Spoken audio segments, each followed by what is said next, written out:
5 minutes. A Congress member cornered the FBI director from 2 separate fronts within 5 minutes. First, a stake in a China-linked company, valued at up to $5 million. Second, the Epstein files. And 3 words: why are you hiding it? Patel's answer contained something unexpected. A figure, 1,500. And whose number it was completely shifted the trial to a different place. Hank Johnson was prepared for this hearing. It started with a financial asset that Patel disclosed during his own confirmation process. A share linked to a company originally based in China, later moved to Singapore. Its name is Elite Depot. And then, just as Patel was trying to get out of that struggle, Johnson changed the subject. Epstein. One question, repeated 3 times, with an increasingly rising tone. And Patel answered that question with a number. But Johnson tried to take that number away from him too. Johnson started with a piece of information that Patel personally disclosed during the approval process. Elite Depot stock. In Patel's latest filing, it is mentioned as an asset valued at up to $5 million. According to Johnson's claim, this company is linked to the Chinese fast fashion giant Shein. Patel objected. The company operates out of Taiwan, he said. Johnson did not accept this. He said the company's founder was a Chinese billionaire. He said the headquarters moved from China to Singapore in 2022 for tax reasons. And he added, Trump's trade policies directly affect the value of this stock. Patel replied, I'm not a trade expert. Johnson got tough. You're treating me like I'm crazy.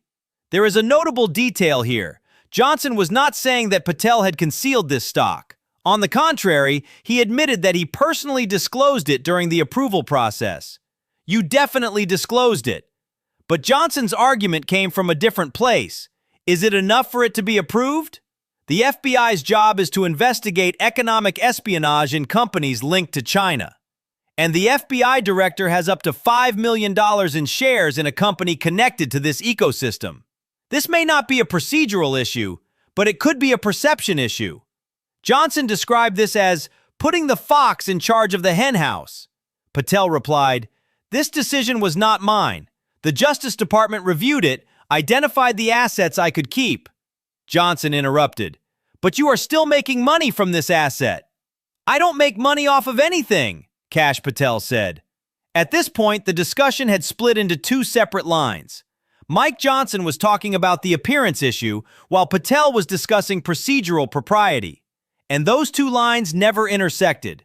Johnson changed the subject. There was no bridge between them.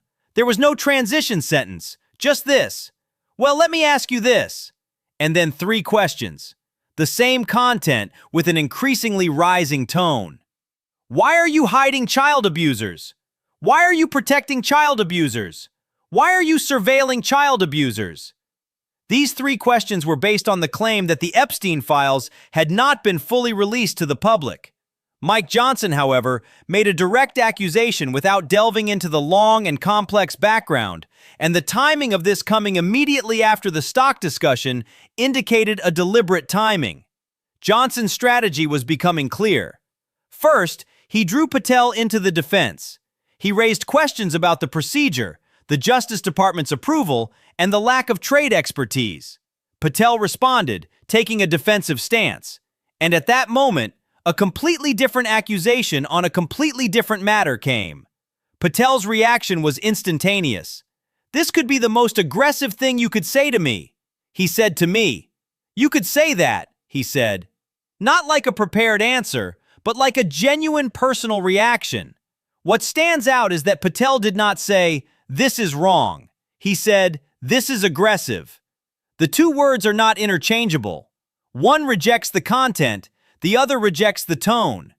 And then he immediately continued, because he had a figure at hand that he could use to defend himself. Kash Patel said that 1,500 child abuse suspects were arrested in 7 months, and there was a 33% increase in intelligence against China-based operations.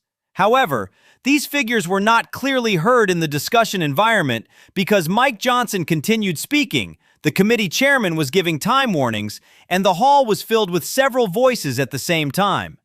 During this, Johnson also backed down from the figure presented. All of this started under Christopher Wray. This calculation is a deliberate move targeting Patel's grounds for appeal. If the 1,500 arrests are a product of the Wray era, Patel was using someone else's work to bolster her own answer. The president intervened. "The witness can answer the question," Patel continued. "These numbers were achieved thanks to the male and female employees of the FBI. Johnson cut in. "During Wray's tenure." But the main critical point was this. Which side is correct is a question that cannot be answered in 5 minutes. Long-running investigations often span multiple administrations. Which director's term the arrests belong to depends on which point they are counted from: beginning, prosecution, or final decision. And this issue is not just a statistical one, but a political one. The arrests that occurred within 7 months of Patel taking office could be the results of investigations that started during Wray's tenure. Or they could be the products of new cases opened during Patel's term. Or a mix of both. Which arrest was based on which investigation? Which investigation started during which director's term? There wasn't enough space in a 5-minute hearing to resolve these. This question was not resolved in the hearing, and it was closed without being resolved. We need to return to the issue of shares, because that part of the discussion didn't fully surface in the hearing. Johnson and Patel were talking about two different things on the same question. Johnson's question was a question of appearance. Is it a structural conflict of interest for the FBI director to have a financial interest in a China-linked ecosystem that the FBI is obligated to investigate? Patel's answer was the answer to the procedural question. The Justice Department reviewed it, approved it, allowed it to stand. These two questions are not mutually exclusive, but they don't answer each other either. The procedure's operation does not solve the appearance issue, and the appearance issue does not invalidate the procedural approval. Mike Johnson illustrated this distinction most sharply with a fox analogy. Kash Patel rejected the analogy, but did not directly address the structural question the analogy pointed to. And the issue of exactly where the company is registered also remained unresolved. Patel said Taiwan. Johnson said Singapore, saying he moved there for tax reasons in 2022. No document was presented in that room to verify which one was correct. The figure of $5 million also remained controversial. Johnson based this figure on Patel's latest report.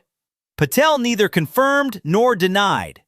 "I don't follow it," he said. Johnson immediately replied, "But you still profit from it." Patel said, "I don't make anything." The gap between these two statements did not close. In this trial, it should be noted that Johnson intentionally set up the ranking. First, the stock. He called Patel to the stand. Patel entered the debate, responded, and referred to the procedure. Just as the weight of that debate was settling in, the Epstein question came. And this sequence made the Epstein question different from being asked alone. Two separate accusations, back to back, in the same 5 minutes. This creates a cumulative weight. None of them alone produced that effect. But Mike Johnson did not directly link the two allegations.